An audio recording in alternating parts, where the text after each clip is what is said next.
It's Wizards versus Lesbians, a podcast for your ears. Hello and welcome to Wizards versus Lesbians. My name is Isaac. I'm Alexis. And today we are talking about The Book Eaters by Sun Yi Dean. Yes. Would you like to do the plot or shall I? Why don't you? Okay, so Devin is a member of a race of vampire-like creatures called Book Eaters, except some of them are Mind Eaters. The Book Eaters eat books, and by that I mean they use their vampire Book Eater fangs to... They have like a second set of teeth behind their regular teeth. Yes, to pierce the covers of books and to suck out the information in them. But they also eat paper and drink ink. Don't ask. The book does not explain this. Mind Eaters, on the other hand, have long tongues, and they use that to suck out people's brains, although not literally. But they can consume and absorb people's personalities thereby. These aliens live in a series of sort of patriarchal, aristocratic families. And they sort of are stuck in a kind of 19th century way of life, even though they're living in modern England, or at least the families that we're discussing are living in modern England, which means that marriage is tightly controlled to keep, these people from inbreeding themselves into oblivion. And Devin finds herself, after having been brought up as sort of a princess in a life of luxury, being contracted out for arranged marriages where she has to have kids and then seeing them given away. And this drives her crazy, so she runs away from her family and begins a quest to free herself and her son, who is a mind eater, from this discriminatory culture in which she lives, and complications ensue. Yeah, I mean, I would argue that instead of it's not so much that the patriarchal system drives her crazy, or that's not the reason why she escapes. She escapes because her son is a mind eater, and the drug that allows mind eaters to eat books instead of human brains has run out, and so they want to kill her son. You're right. No, actually, her leaving because of the injustice would require her to make a choice and a moral judgment and an affirmative action, which she does not do in this book. She has to be forced into making every decision that she makes, and that is the catalyst in this case. Mm-hmm. Are there lesbians in this book? Yes, Devin is a lesbian. Yes. Two girls do kiss in this book. But like Devin's, but also like the fact that Devin is really only sexually interested in women is in fact sort of an integral part of her identity and part of her problems living in this world. The fact that that's what she thinks, yes, but more on that later. Yes. And are there wizards?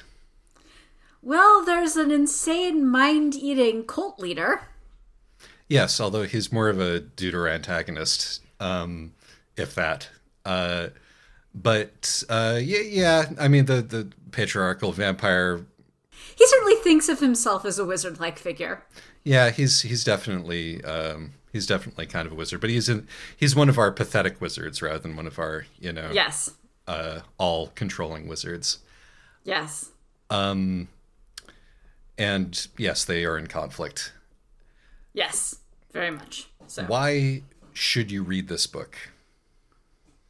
Well, it's been very highly recommended by a surprising amount of review outlets. Yes. So here's my... Shall I give a take on why you ought to read this book? Yes, please do. I'm curious, because I know how much you disliked this book. Okay, so I think that this book is... If you sort of take all of the book eating stuff as the metaphor that it's, supposed to be, and don't look too hard into whether any of this makes sense, because none of it makes sense. But if you just take it as a sort of a portrait of the self-mythologizing instincts of a narcissistic parent, this is a really beautiful and detailed portrait of a narcissistic parent. And whether the author is aware of that is another story. I'm not going to touch that. But like this gets like a narcissistic parent of an autistic child down to a T. And she's a monster. Yeah. But and after that's done, like if you like want to help figure out your own feelings about your narcissistic parent, this book will be painful to read but might be useful in some way. That's the only thing that I can offer as to why you might want to read this book. I mean, I would honestly say that the book does have some really interesting, highly critical things to say about parenthood and the elevation of motherhood above all. Yes. Which, again, I don't know how intentional this is, but I think it does a very good job of that. And hey, the author's dead. Exactly. As to why you shouldn't read this book, I think this is now firmly the worst book that we've read for this podcast. Like, this beats Linguist Mages handily, because Linguist Mages knew it was stupid. Linguist Mages is fun. The problem with this book is that it's just kind of dull, even when things are going on. Yes. Like even the parts that are like comically stupid aren't even fun, because the general tone of the book is so despairing and melancholy and bleak that we can't even get a little bit of humor out of ridiculous plot points. Yeah, and the action scenes aren't particularly tense. No, there's no tension whatsoever. And in fact, all of the tension is created artificially by dint of something that you and I have both critiqued in the past. But again, we'll get to that in the spoiler zone. Yeah, no, there's like...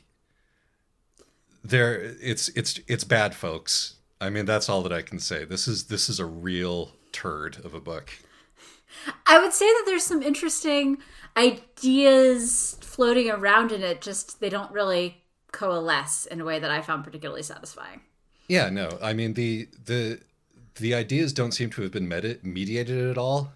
So like they bounce off each other, and like once again, if you come into this book like, with an author is dead mentality, and you want to sort of just examine it as a kind of a portrait of a particular kind of personality, that's great, because that sort of half-formed, half-digested conspiratorial shit is all, bound up in this kind of personality. But it certainly doesn't cohere as a kind of didactic thing, which it wants to do.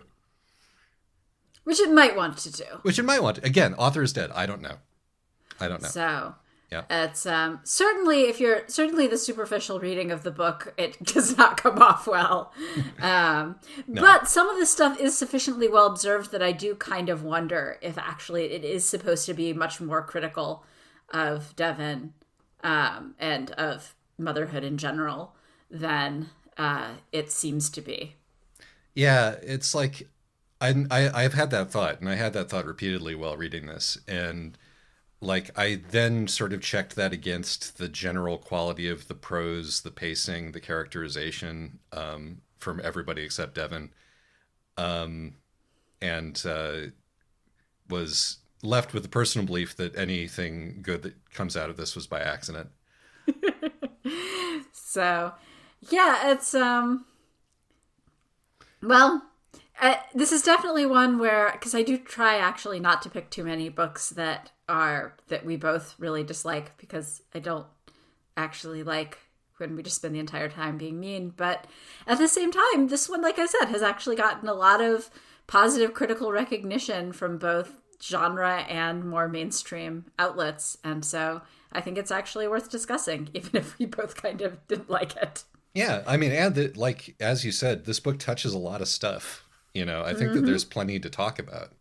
And I partially because I feel almost like it would be mean, like in a sort of kicking down kind of a way, to go in as hard as I want to.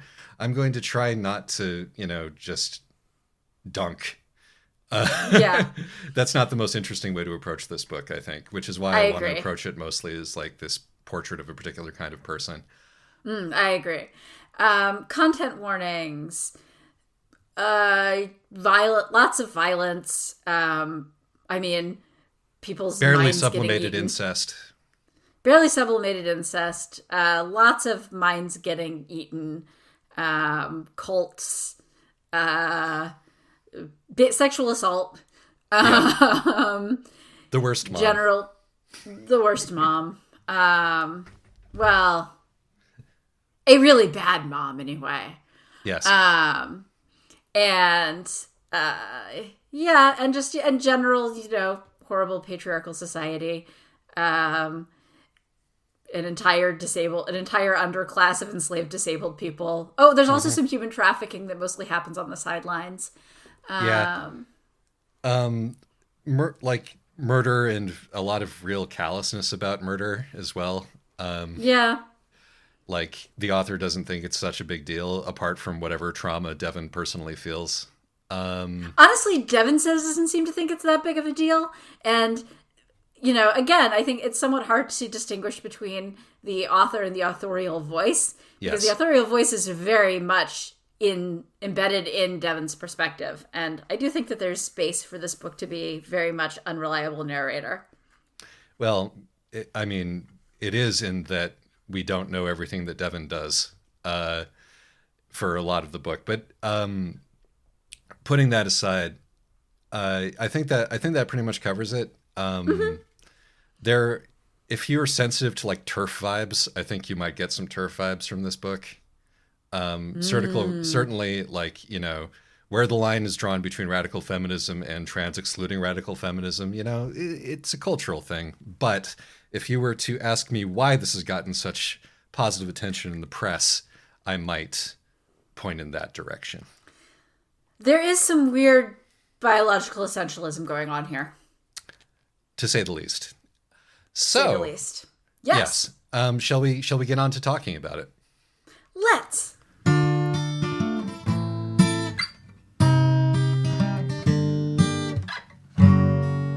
It is the spoiler zone. All right. Actually, can we start with the TERFs vibes thing? Because I'll note one thing that really disappointed me, a missed opportunity. I feel like this book is just full of missed opportunities. Oh, yeah. And one of them is that, every single Mind Eater you see up until, fairly late in the book is male. This is partly because of the very different, the gender distribution of the book eaters in general. But also, like, all of the dragons who are the enslaved Mind Eaters are male.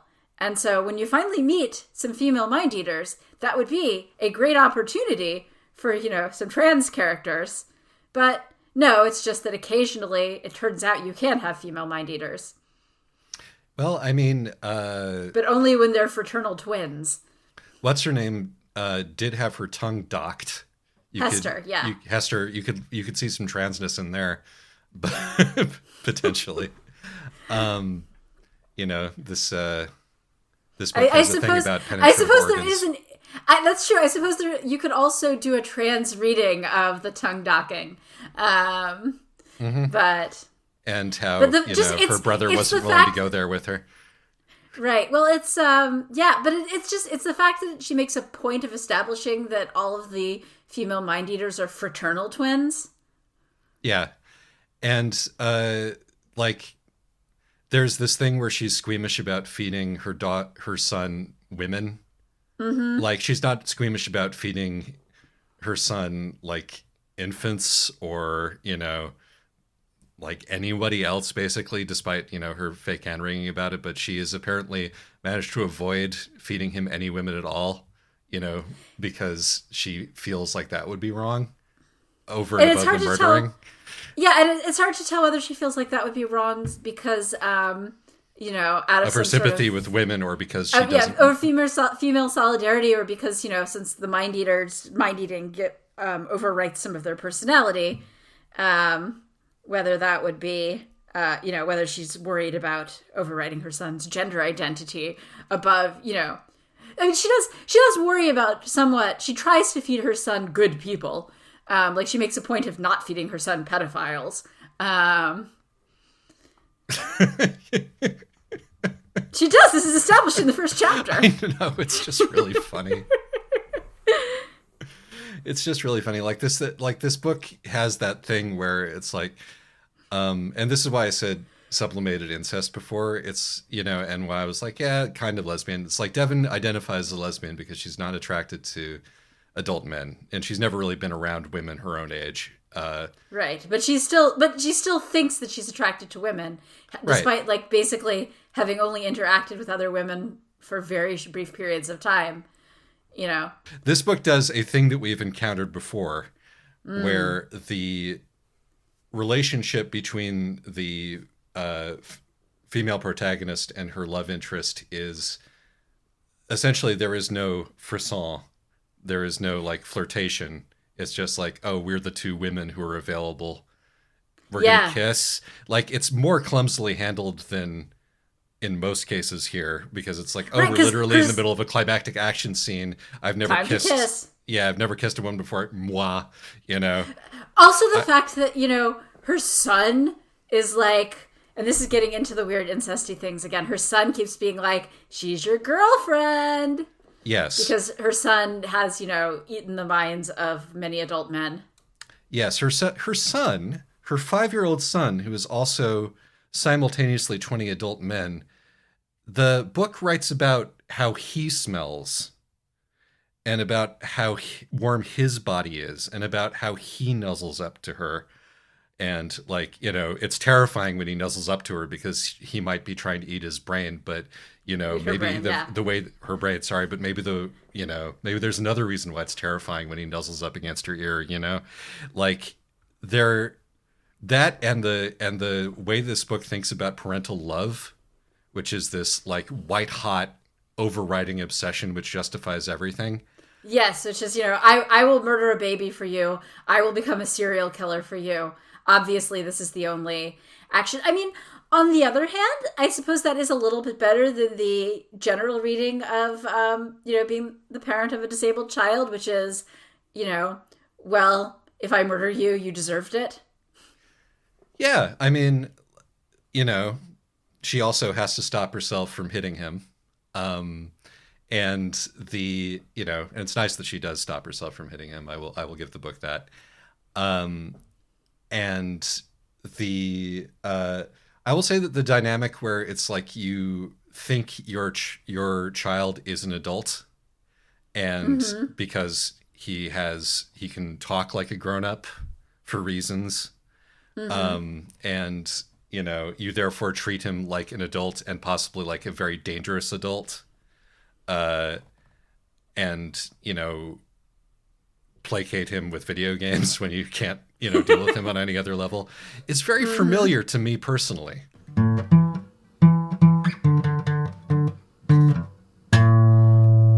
Except it's Isaac this time.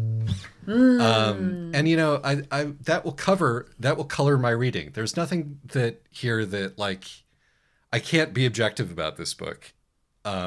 Like totally objective. Not that we can ever be totally objective about anything. Because of how much Devon reminds me of somebody in my life. But yes, I know. It's there. I can definitely see that dynamic. And in particular, because I think what you said before about, talking about like his smell and, and the physicality between them. Yeah. And he stays in and like sleeps in bed with her until he is like, beyond the point where that would be appropriate because he keeps fussing otherwise, and et cetera, et cetera, et cetera. Right. And that this is an interesting contrast to the fact that basically you don't get any other sensory impressions of other people. Yes. And, and this has the effect, not only does it have the effect of making the lesbian relationship, just sort of feel very tepid and forced, but also it really does feel like the mother-child relationship is the only relationship that actually is meaningful at all in this book. Yes. And like Kai is immediately like, oh, you never buy me anything that nice, when she buys the Coach bag of destiny for her paramour. That stops the bullet or crossbow shaft, Jesus Christ. But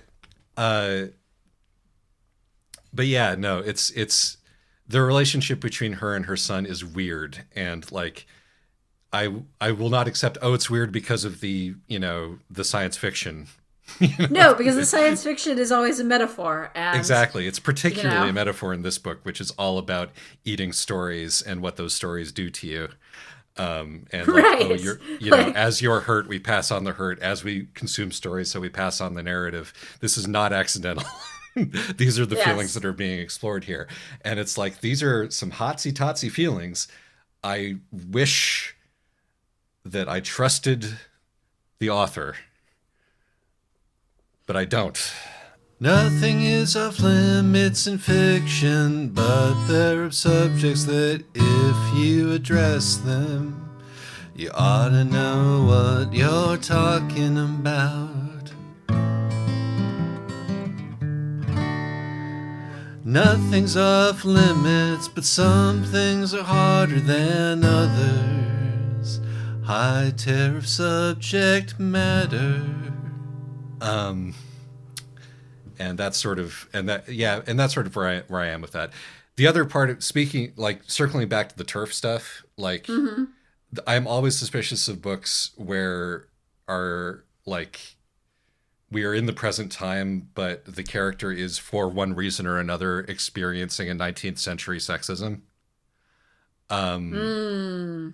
Like the sort of growing up as a princess and being sort of like shipped around for political slash biological convenience thing is that's very Habsburgs, that's very again 19th century, but it's also something that persists in very royal families that still suffer from the genetic heritage of centuries of inbreeding even to this day, maybe. So I can see that. Also, I didn't. there are still societies, even in America, where people have arranged marriages, and some of those are happily and some of those are not. Yes, but if you want to opt out of that system, you are not hunted down by like the militia and dragged back to your husband. Maybe I'm in some not, parts of Idaho. like actually, I think that people trying to escape from cults might disagree with you in some cases. Okay, I mean, fair enough. Like, I wasn't trying to say that that is a reason that the book is bad. The book is bad for a number of other reasons. Right, the book is bad for a number of other reasons. But I'm I just think, saying that this is sort of where one of the places where the sense of radical feminism that that I was talking about comes from in the reading of the book. But it's not like this is not by far and away not the most egregious thing that the book does. right. So, and also like there's a bunch of like half-baked conspiracy things, like these secretive, very bookish, conservative families. They're Epsteining, or they're in human Oh trafficking, yeah. or they're Oh no, definitely. And the fact that or they're drawing human blood for their rituals, Right. No, of medicine, that. or Right, and also the fact that they consume tons of text, but they're not actually creative. oh my god, yeah, no, and there was like there is a sort of idea to connect this to autism, which is again, the author is dead. The author identifies as autistic. Interesting is all I will say about that. Yes. I think the fact that the main character and most of the other people in this are dumb as posts probably has more to do with isolation and inbreeding than it does with any genetic predisposition on the part of book eaters to uncreativity. But Yes. Yes, and though again, that could be very much like there's a reading of this book where that's deliberate. Again, yeah, because like there you is. you get to see Hester be a fairly talented artist, and then she just dismisses it as, "Oh, I can only copy." Right. So, but I obviously I'm definitely with you on the secretive vampire society that eats human babies. Is definitely has some implications, and yeah, and there it's are all ways bound to up handle with this well. human trafficking and vaccination, kind of, and and implanting things in people against their will, which is apparently the specialty of the Knights or the Mossad. I mean, the Knights, and like Right. No, there's a thing with vampire stories where you have to be careful that you're not just tipping over into blood libel, and this one definitely kind of does. For example, if you want to talk about stuff that's present in anti-Semitic conspiracy theories, you should probably be a little bit more careful. No malice is required to fuck this up. Yeah. And it's like, I mean, the reason that I don't give the book, that I don't want to give the book credit, or like, I mean, maybe there's two different levels of understanding going on here, right? So like Devon's level of understanding of what is happening to her is pretty much a child's level of understanding, Right. even as an adult, which again is justified within the, you know, the rubric of the book, because, you know, this book very much wants you to know that hurt people hurt people. It has a real handle on hurt people hurt people. It has a real handle on you can't escape your circumstances if you can't imagine other circumstances. And it's really going hard on that. Oh, as far as the incest goes, the fact that her son eats her husband and then eats her brother and becomes both of them. Yes. Jesus Christ. You can't just swing around metaphors like that without some sense of responsibility, for Christ's sake, you know? Like, yeah, and I mean, that's definitely... And part of the problem with this, and again, I think it's entirely possible that this book really is deliberately doing some of the things that would make it a more interesting book, but it doesn't quite pulling them off. And I think part of it is just that by limiting itself to Devon's perspective, the author is not able, if this is what's going on, the author is not able to pull out past Devon's perspective sufficiently to let us know that this is an unreliable narrator. we get like a couple of chapters from Ramsay's perspective early on, but then it drops that. Yeah. Like, there's a And bunch it's of not like interesting Ramsay's things that it starts to particularly- do and then drops it. Yeah, no, Ramsay's a non-character.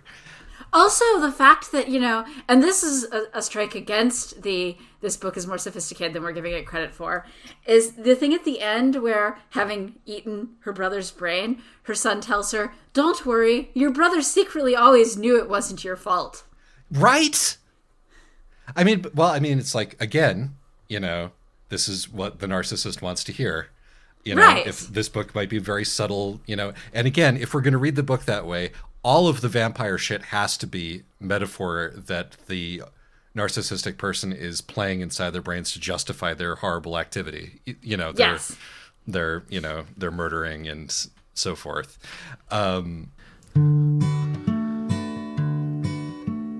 Devon notices man's inhumanity to man and therefore decides that her inhumanity to man is justified by man's inhumanity to man. Like, so yeah, no, of course that would be part of the mythology that this person would build.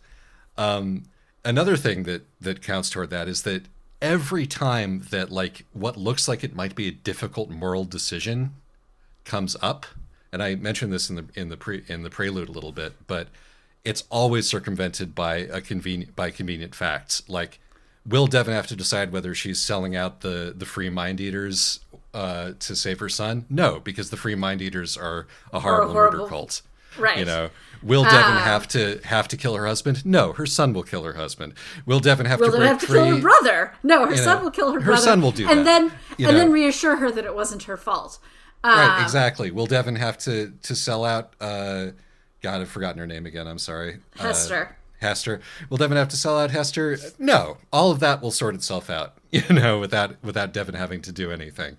You know. And every time there's, you know, whenever Devon does have to make a moral decision, like killing the vicar, or killing the homeless guy, or killing the baby, it's always there's always a handy excuse for it. It's either, right. And it's always either, oh, you were a child, or oh, you're a mother. Yes, exactly. It's always her intrinsic nature. It's always like her intrinsic female nature, whether it's, you know, as child or mother. She never really has the narrative doesn't give, obviously nobody around her is giving her any agency, but neither is the narrative. Yeah, no, she's just, everything is okay because, and it's like, well, hurt people. Therefore, I'm allowed to hurt infinite numbers of people, and we must look forward. We cannot look back. Stop regretting that you just sold out your entire household and are commuting your entire family to death, Hester. We must move forward and look beyond this because hurt people, and it's not my fault. And she also does things like she sees a nativity scene and it's like, oh, I'm just like the Virgin Mary. Yes. ... Like, it's so clear that it does, as you say, make you think this can't possibly be by accident. And yet, that's a part of the intrinsic nature of this kind of delusion is that, it can't be pierced, no matter how complicated and strange it becomes. Mm-hmm. And it's like, oh, will I, the whole thing about, will I sell out to the family, or will I sell the Ravenscrofts out to the rest of the families? It's like, oh, they put a bomb in my son, which, by the way, is next year's Whale Award winner. And incidentally also is solved with remarkable ease. Yeah, I mean, they put a bomb in my... Well, I mean, I actually, in some ways, want to give it credit. I mean, it was pretty obvious to me from the beginning that they'd put a bomb in her son, because, why is she still talking to her brother? It's clearly to save her son. What do they have over him? Oh, specific, and because also she keeps focusing on the scar, so I don't know. To me, that actually wasn't exactly a whale thing, because it was fairly well foreshadowed, if bizarre. Fair enough. It was too stupid for me to countenance.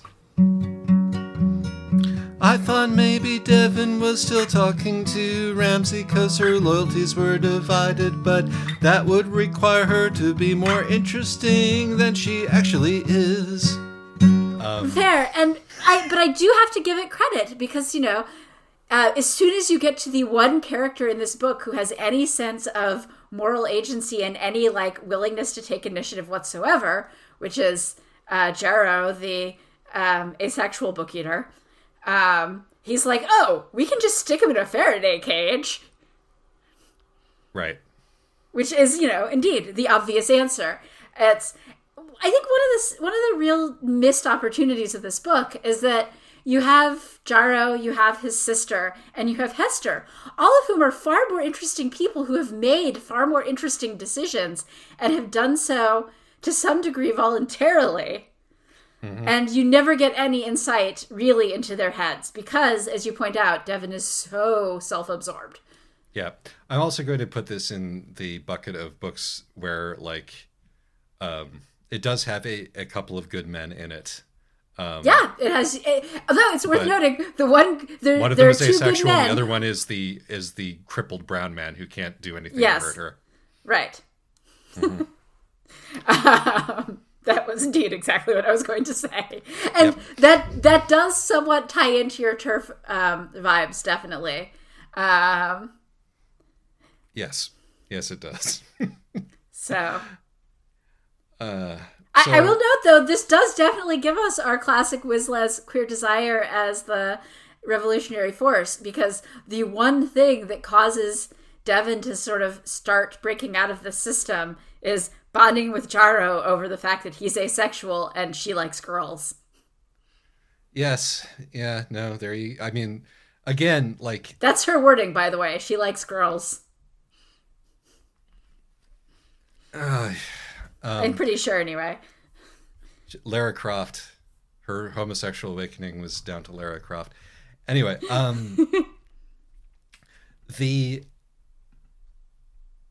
speaking of, I couldn't list all of the neat tricks that the narrative pulls to prevent her from having to do any moral agonizing at all. But I think my favorite one is the last one, where it's like, oh, the redemption is sourced from human, fluids. But we just figured out a way to synthesize it, so you don't have to. That's not a problem either. You're not going to have to kill any more, or even inconvenience any more people for your son. Everything's fine. It's like, Oh my Yeah. god. Um, So can I? So yeah. we've in the past pointed out that a thing that you should never do as an author is withhold information from the reader that your point of view character already has in order to, create tension. Yes. I mean, there are times when you do want to do it if, for example, you really want to have your unreliable narrator. But usually, most of the time, when the unreliable narrator's thing is that they go, "Oh, actually, I lied," whether it's specifically to you, the reader, or to somebody else in the book, usually that doesn't work. I just Yes. read a different book that was a potential podcast candidate, but insufficiently lesbian. And it did that. And it was super annoying. Yeah. This book's And whole structure is that. yeah, We like, and not only is this an issue because it is transparent, yeah, and it's like the plot has no tension in it whatsoever without that, because if we know everything that's happening, we know all of the choices that she's going to make. But it also has the problem that once we do know everything, there's still a lot of book left, and like the way that it continues to fill in the backstory after we already know all the backstory, because she's had to tell all the backstory to everybody, means that the last like fifth of the book is just completely flaccid. even Particularly though it's because where all the action happens. It's well, where the all the action action is happens. just But yeah, but there's no tension to the action because, there's either, like, partly because either she'll get away or she won't.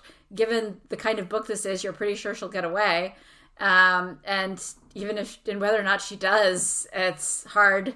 It's hard at this point to, like, have a lot emotionally invested in whether or not she, this serial killer and her son get away or not. yes.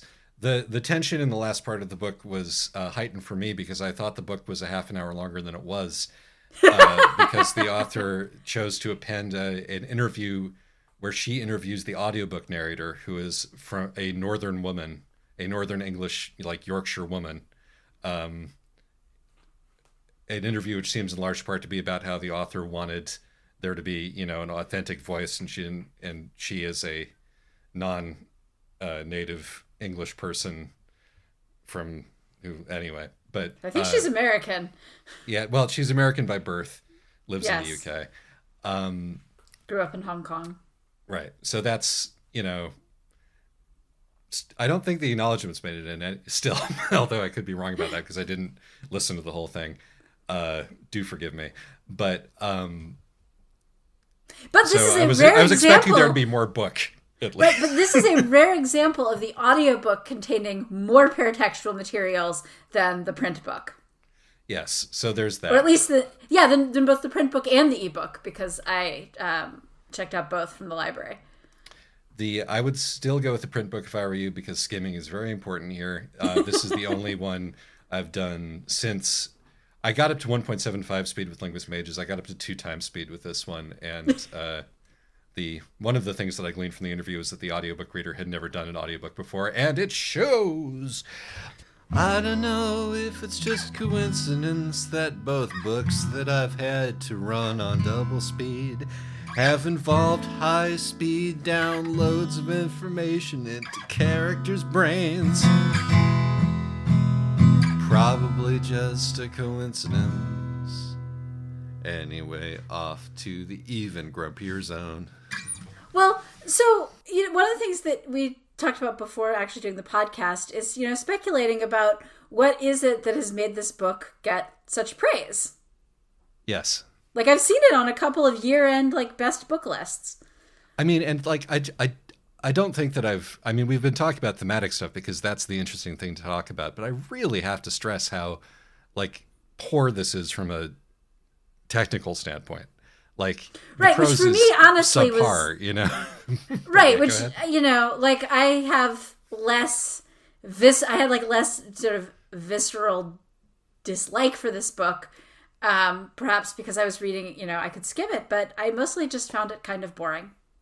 And for me, that was the real disappointment because because there were at least some interesting themes. Whether or not they were intentional, we can't resolve. But there were at least some interesting themes going on. But it was just kind of dull to read, which was unfortunate. Mm-hmm. And just very stiff. And I do think that part of that is that it is trying too hard to root itself in 19th century British literature. Yeah. And maybe early 20th century British literature. And the problem with that is that it's just real hard to do a good pastiche, because generally when you're doing generally when people do pastiche, they tend to be doing the least interesting things of the source material because they're finding the common denominator across the source material. So you don't get any of the interesting weirdness. You just get sort of a bland, summary of a subgenre. And this is particularly egregious when you keep quoting from authors who are better at this than you. Like, take George MacDonald's name out of your mouth, please.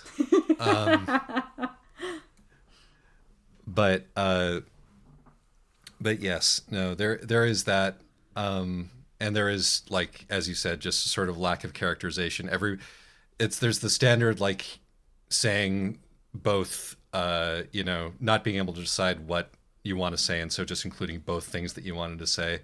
My favorite example of this is where she is talking about the system, and it is both the system was too big, too vast. Cool, good job. The very last line of the book does exactly the same thing. She can't decide what metaphor she wants to use to describe the headlights, so she includes both in what is the sign off of the book that is not actually an ending. Again, nobody has a character outside of Devon. Even though, again, these people, like, everyone else comes from, to some degree, a slightly more interesting story. Like, I'm actually really interested in what's going on in Hester's head.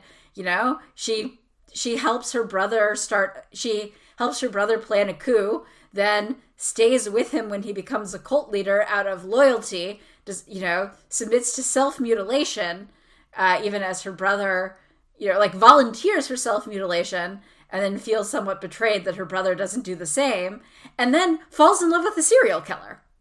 Or at least is willing to make out with a serial killer. Yes, with her docked tongue. Meanwhile, the brother descends into, like, full-on Shakespearean gibbering madman, if you want to talk about something that was taken from 19th century English literature, like Dr. Jekyll over here. Also, why does her brother... This is a purely a print problem, but why does her brother keep talking in boldface? Oh, no.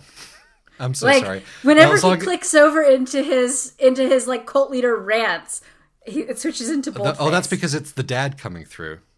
That's I assume, yes, but like, and you can't trust the reader to understand that. You have to give them the problem. Yeah, the problem is that it's entirely unnecessary, and is the sort of thing that either you can pull off with the voice, or you just shouldn't do. But correct. It's one thing to overuse italics, which, for example, I can't criticize too much because Arkady Martine really likes italics for emphasis. But bold is another thing. Bold. I'm sorry. Bold is just a bridge too far. We're nitpicking now. We're nitpicking. Even more nitpicking edited out. Anyway, so how did this book get onto all of these lists? How did it get these recommendations? What are we not seeing? Is it because the author is autistic and that's a hook?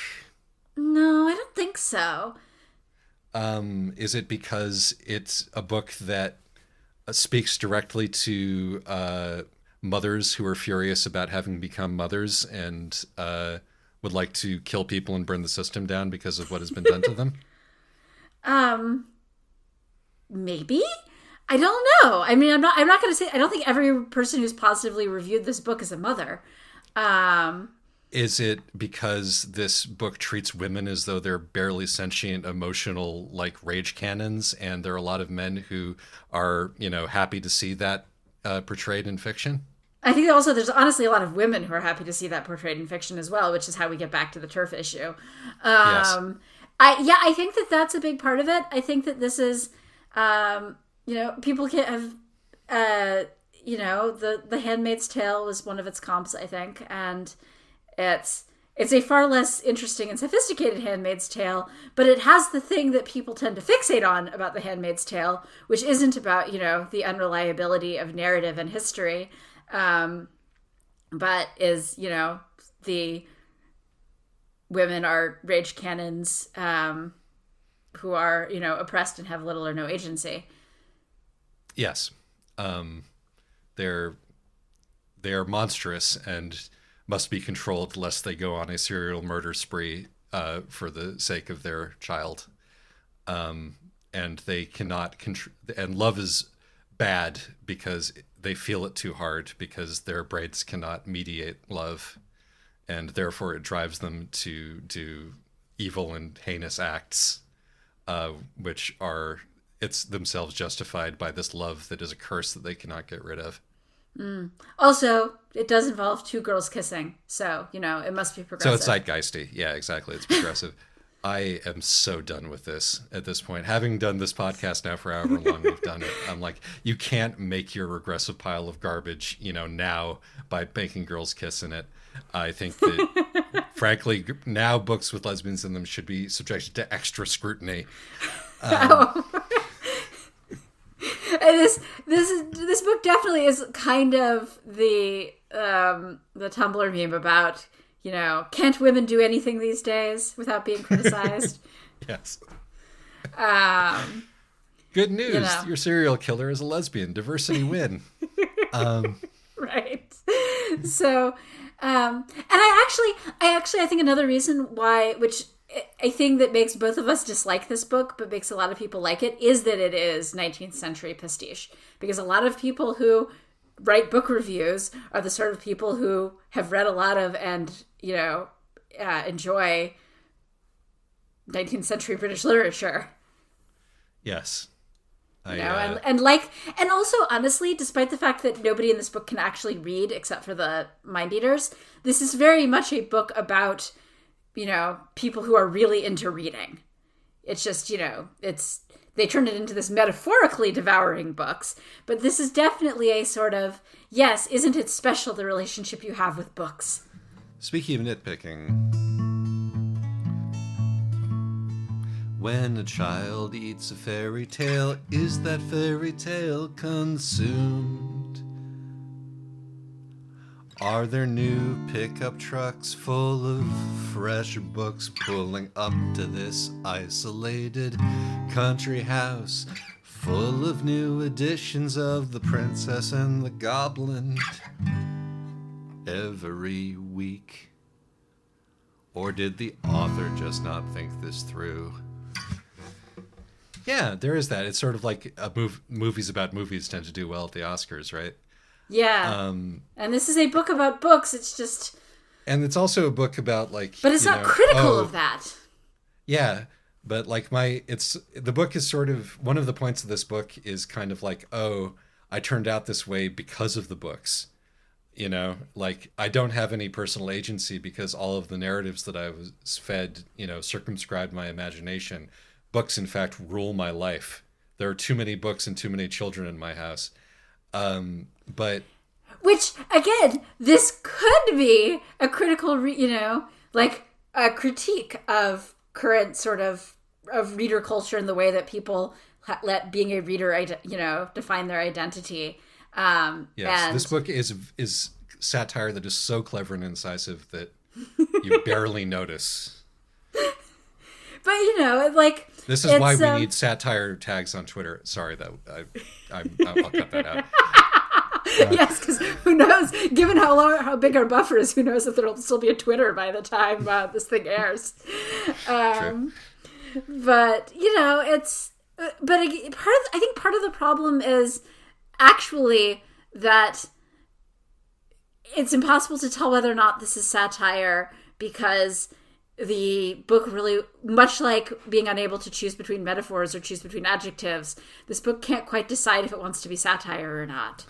I admit that in my own writing at times I've modulated my tone in such a way that if anyone disagreed with me, I could say that it was all satire.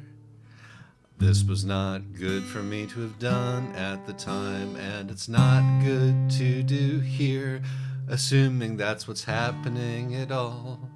We're just trying to make this better. Yeah, it also really can't decide how it feels about autism and being a parent of an autistic person or being an autistic person. Right. Like when, is this a massive sacrifice? And is this, is this a huge burden? Or is this, or is this a diversity when the serial killer lesbian is only doing so because she's a supportive parent of an autistic child? Yes, but when she fed the other infant to her infant, thereby making that infant autistic, apparently, she bemoans all of the developmental stages that the parent of that child will never get to witness because of it. Because she doesn't make the child autistic. Like, the child dies. No, the child does not die. This is very clear. The child doesn't die. Well, the child doesn't die right away, but I mean, the infant having had its brain wiped is going to be returned to its parent and will then be raised as a disabled child. Oh, you're right. That's No, you're right. textual. You're right. I mixed it up with all the other people who do die after. Like, for example, her brother conveniently does die after his mind gets wiped, thus leaving Devon not having to decide what to do with his, mindless but still living body. Yes, indeed. Again, everything works out very cleanly for Devon's conscience, except all the murdering that she has to do, which she does feel very bad about, and but because you spend a lot of, so it's all right. Right. Well, and I mean, this also gets into the sort of weird ambivalent thing around,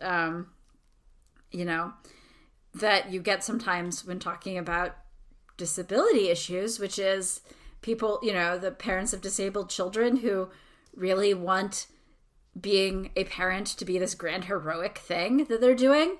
Yep. And it's like, oh, you've managed thus far to refrain from murdering your child. Yes, you sure are a hero. And similarly, this one is like being a parent of the special needs child is just like being on the run from organized crime and having to do a serial murder on a bunch of much of innocent to less innocent people and having to track down drug suppliers in abandoned warehouses. That is exactly what parenting a special needs child is like. Right, and also the thing where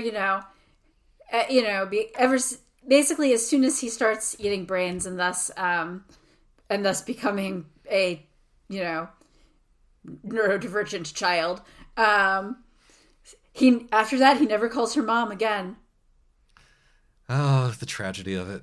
How and is she meant they never to... again have a proper mother-child relationship. She will always see him as her son and do all of the things that a parent must do, like serial killing. But she also has to accept that he's never going to see her as his mother anymore, right? Because and so she will not treat him as if she is a parent of a child. She will instead treat him as an equal because he demands it despite being 5 years old. The thing is, he doesn't really demand it. Like, you see all these He things... does demand it, but at the end, when she finally tells him about the bomb. That's which, true. Frankly, she was right to not tell him about. Right. There's nothing he can do about it. Right. But, at the same time, like, he does still act like a child in many ways. Yeah. What he mostly wants to do is play Game Boy and... Right. He's a hyperlexic 5-year-old, Right. Which, again, this could be a commentary on the way that, the parents of neurodivergent children develop these inappropriate intimacies with them because they're not able to, place themselves in the parental role that they initially envision. And so instead, force their kids to grow up too soon by inappropriately viewing them as adults. Or yes, or you can just read it straight, in which case it's a mess. Well, let's choose to read it as the former, and right. And having said that, I would like to do a PSA, which is if Devon reminds you of one of your parents or of yourself, go to a therapist. That's not normal. Yes. That's very good advice. And because, no, Devin is certainly a kind of person that I think we're both very familiar with. Yep. Sure is. Wow. I hated spending a month with this book, but I'm kind of glad that I did. It was kind of, there is a certain catharsis to it. So there's honestly, reading the book and then stepping back and going, wow, what a horrible, dysfunctional person and relationship this is, it's because it is very distressing spending time inside Devin's head, inside Devin's perspective, with, a narrative voice, at least, that really wants you to sympathize with her because it's her perspective. But, then once you if you're capable then of stepping back, please do not read this book and empathize and, buy into Devin's self-aggrandizing. Oh, for the love of God, please. Absolution. Please do not do that. If you find yourself wanting to do that, either because she reminds you of yourself or of somebody close to you, then perhaps, yes. If not therapy, then at least some, self-reflection.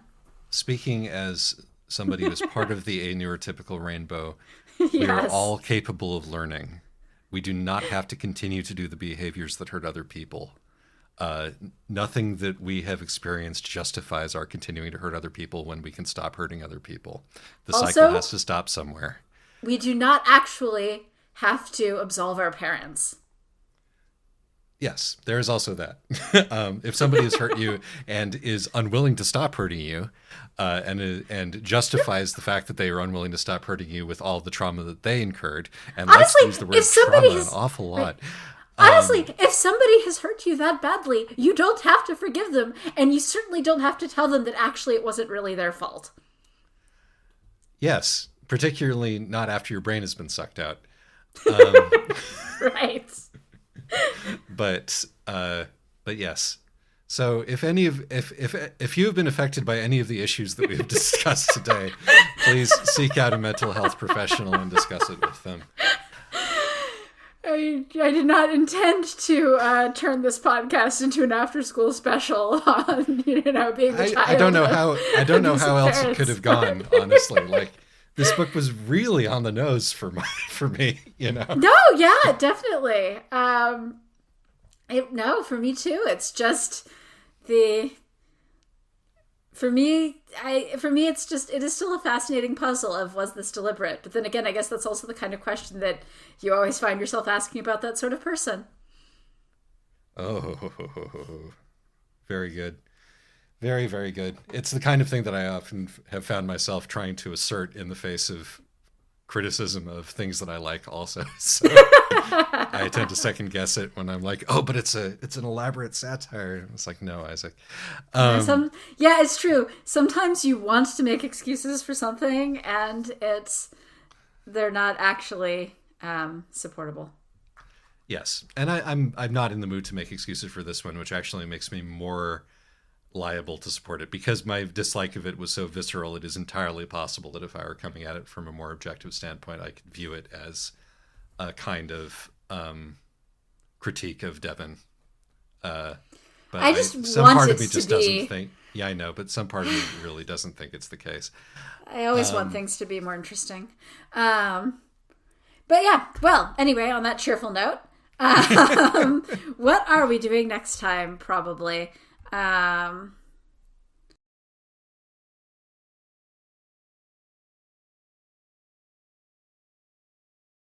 looking forward to it with massive trepidation as I look forward to all of the books that we do now, having undergone what I've undergone. So, but sorry. Crucially, I'm not going to take this trauma out on anybody else. Should I be asking? But see, now I want to, get you to forgive me for putting you through this, and maybe that's a bad impulse. Maybe I should just stop. Do you see how Devin concludes that apologies are bad and fake and therefore never apologizes to anybody ever again, like about halfway through this book. Isn't that such a detail? It is really tempting to think it's all on purpose. Right? Well, yeah, that is the puzzle. But in case it needs to be said, I knew the job was dangerous when we took it. I walked into this with both eyes open. You are not at fault. And of course, I should note for our listeners, Isaac does always have the ability to just veto something and say, I'm going to stop reading this because I don't want to talk about it. I have not exercised this yet, but one day. I was really determined how bad a book has to be for me. Right. I mean, but I definitely wanted to talk about it, right? Right, and that's the real thing, is that, that is the payoff for reading these things, is at least you get to talk about them. Exactly. All right, and well, I will look forward to talking about Thistlefoot next time. Unless you use your veto. We're actually doing a collection of Tasmere short stories next time around. Yes. All right, bye. Bye. Apparently the subplot about the drug that helps the mind eaters control themselves and the shortage of producing it is very similar to a plot line from Fate Grand Order, or at least so Kiana tells me. I kind of hope that's not the actual connection here.